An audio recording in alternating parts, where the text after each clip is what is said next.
Oh, thank you, thank you. The value. I'm just coming back from the elements outside. So hot.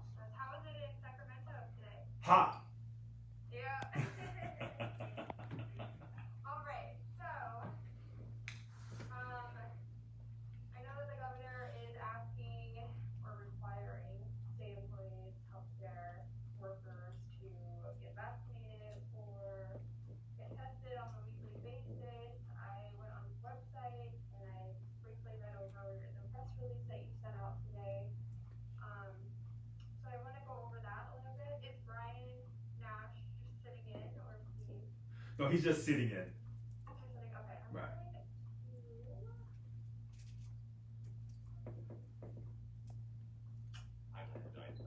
I just muted myself and turned off my video because I figured I would just listen in. I'm the communications director here at Local 1000. So, what works best for you? I am just trying to find a way to. There's usually an option to hide people who aren't on camera. Sure. So, if I turn off my video right now, and then you want me to just mute myself, would that work? Yeah, that's fine. You know what? I'll just have you on speaker mode for when we put it in the actual story, and then we won't see me or Brian. Okay. That should work. Okay. Well, I'll mute myself right now. Okay, thank you, Brian. Okay, I'm gonna start recording. Recording in progress. Alright, so Richard, why don't we just begin with your initial response to the governor's requirement for state employees and healthcare workers? Well, first, Linda, thank you for having me. My initial response to the July 26th letter from Cal HR stating what the governor was trying to do or what he wanted to have done by today is I'm appalled, unamused, unsatisfied, and this, to me, is his standard operating procedure of disrespecting state employees all across this great state of California. This is who he is. And for people who may not know, can you kind of talk about the state employees that you represent? Well, Local 1000, in my personal opinion, we have the most powerful group of state employees up and down the state of California. We represent nearly 100,000 state employees ranging over 730 different job classifications, from anywhere from being a clerk, secretary, office technician, to even being an RN working in the state prisons or state hospitals. You know, and we also have people who work in CalPERS. We have an amazing group, just a phenomenal group of people that keep the fourth largest economy on this planet going on a daily basis. Thank you so much, I really appreciate that. So going back to what you were saying earlier, you said you were appalled, and you said that this was disrespectful. Why do you say that? Well, because first, this current governor, and I've said this 9 times, 14 different ways in the year 2021, he has violated our contract over and over and over again. And here's another example of him failing to give us a 30-day meet and confer so we could figure out what's the best thing to do regarding this health and safety issue across our great country. But he violates our contract when he asked us to give up our 2 days of pay because he said it was the right thing to do while we were under a signed contract, but yet he calls himself union friendly. Well, that wasn't so friendly in my opinion. And so he constantly, this is his behavior. This is how he lives his life, by breaking the rules and disrespecting others. So you're saying that the union hasn't been able to talk to his office at all before he put out this on the 26th? That's absolutely correct. On July 21st, I reached out to him, reached out in good faith, and his office replied and said, well, you know, Richard, he's too busy this week, and he's too busy next week. He's just really too busy for you. You know, you can talk to us, but you can't talk to him. And it's really, really, it's just a tragedy. Just a simple tragedy that he's too busy.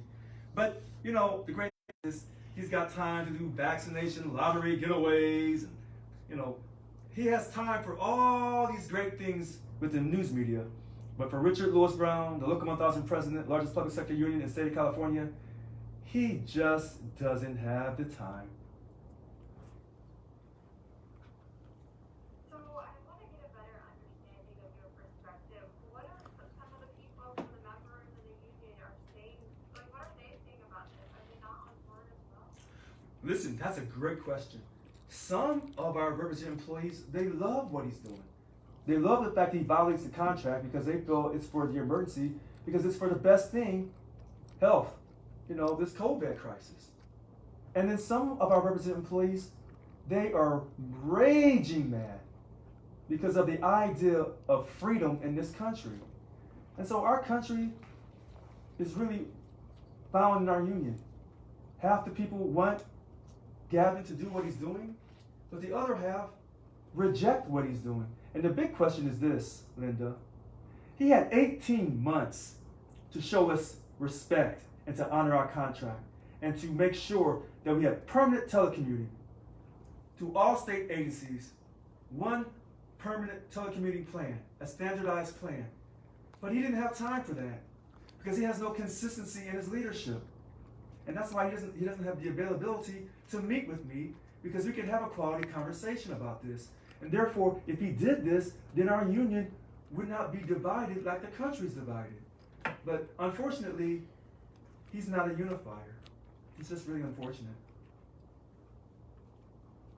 So just to clarify your stance here, it's not that,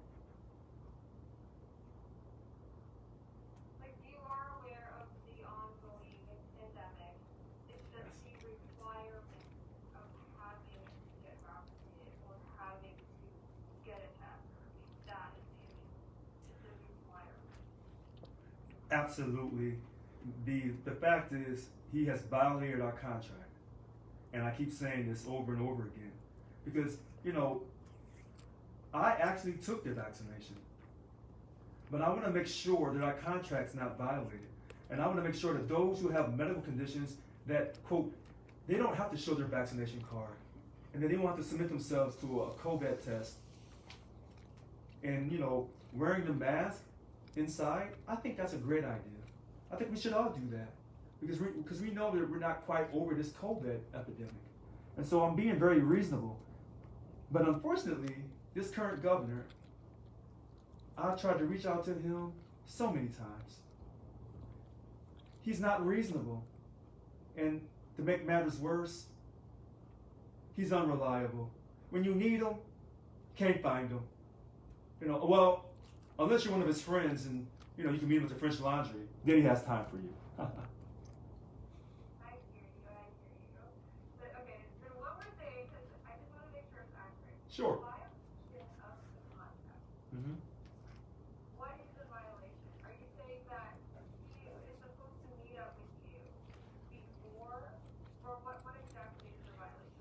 Linda, you have it absolutely right. In our contract on page 366, if you do anything to change our working conditions or whatever, any type of major change to our contract that's going to affect our state employees, the state of California will send you a 30-day notice. They have violated this over and over again. And they didn't give us a 30-day notice when they wanted to close the California Correctional Center in Lansing County. So they do not believe in giving us 30-day notices. They feel that they have all the power to do whatever and whenever they want to do to public sector employees, whether it is, part of Local 1000 or any of these other unions. And so under his leadership, he has disrespected state employees over and over and over again.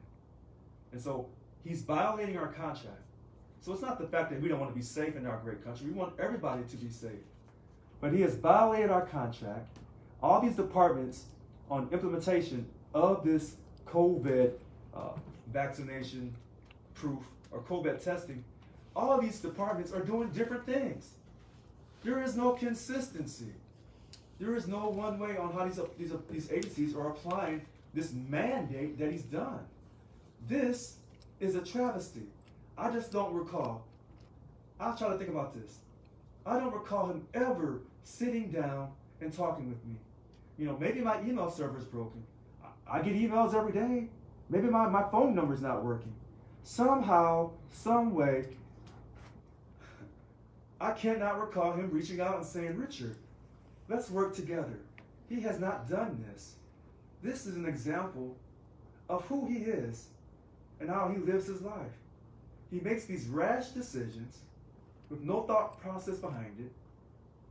And then he violates union contracts because he doesn't care about public sector unions.